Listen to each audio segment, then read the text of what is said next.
เถิงต้องขอเสียสับเพื่อเบิกร้านที่อยู่ลำพูนแม่อยู่ลำบ้านลำเมืองอยู่ลำปูลำยาตอนนี้มันไปวันอยู่มาเกี่ยวขับเจ๊บ่มีขับเกี่ยวเถิงจะพูดอะไรโอ้ย ไหม โอเคใช่มาเบิกมุ้งบ้านยันมันถามมึง จะพูดเอาอื่นช่วยสาวแบบ โอมอาโจกาอาโจปาจาเตหิลาเวสาวิโหมาสาภาชีเวสาปาเปโสสาธุโขทุเลสวหายญาโอมอาโจปาจาเตหิลาเวสาวิโหมาสาภาภูมิสัพพะโยโสทุขะทุเ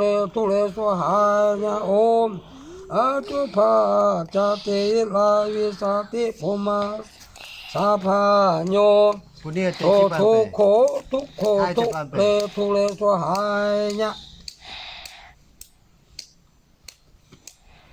โอมปูเจ้าวา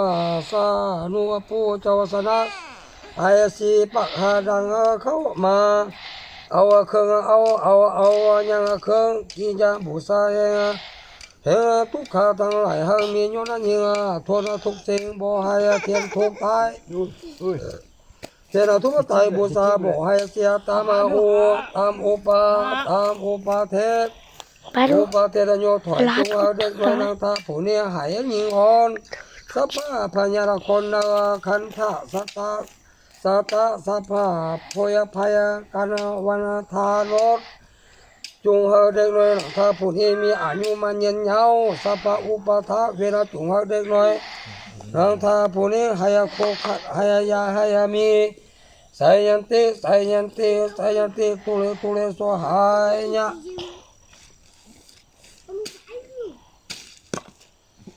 โอมปูเจ้าวาสานุปูเจ้าวาสานะไอสีปักหะดังเขาว่ามาเอายังเครื่องกินบูชาเองบูชาแห่งตุกะทั้งหลายให้มียศยิ่งทนทุกสิ่งบ่ให้เจริญทุกไทยบูชาบ่ให้เสียตามอุปาเทนโยถอยจงเลยโดยนางตาผู้นี้ให้ยิ่งคนสัพพะสัญญาคนเนขันตาสัพพะสันตาสัพพะพยพยกันวันทานดจงว่าเด็กน้อยผู้นี้มีอายุมันยืนยาวสัพพะอุปาตาเวลาจงว่าเด็กน้อยน้องตาผู้นี้ให้โคขะให้อย่าให้มีไสยันติทุเลสวหายะมีที่กินของชุกคงเลยจะได้มันเกกำละสิว่าแม่นอยู่ทางฟ้าที่เจนั้นต่างๆนะมาไทยคือจะให้ควายทำแล้วมีอะไรเนี่ยนั่นสิเห็นคือปลาสดพอไปกับลำเลี้ยงโพเลี้ยงไปกู้บ้านกู้มืออยู่ลำโพลำแม่สระพอไปขนาดสิเห็นน้อยได้หลายกับลำแบบนั่นนั่นสิเห็นคือลำได้เป็นเจ้าเป็นไหนเอาบ่าวบุญอายุวังปลาไปนี่มีเกกำเนื้อกระเจียเดี๋ยวบุรีบางงานมาสุขีเล่นถี่กระเจียไป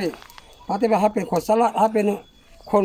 หูเบาให้ปัญญาแหลมให้เป็นคนสละเด้อ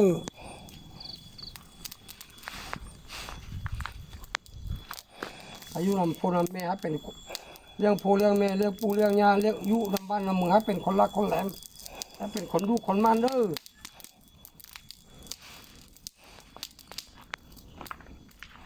มันมาเฮ็ดที่ของปลาปีนี่ของพระพุทธเจ้าสร้างไว้ครูบาอาจารย์มาเฮ็ดอันนี้แล้วเมื่อเราขอว่าครูพระพุทธเจ้าได้เป็นเห็นมาบุญมีอะไรมั้งบ้าบุญตาตาเวนครับเป็นคนสลักรักแรมเป็นคนเข้าห้างเป็นอย่างเช่น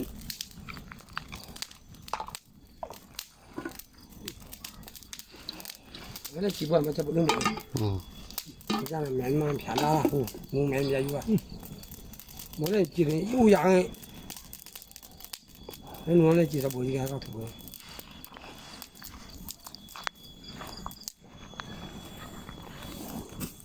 เข้าประชันเลยจะเกิดมาทางขี้ไงประชันสั่นเลยเอาบอกอย่ามากินกันเลย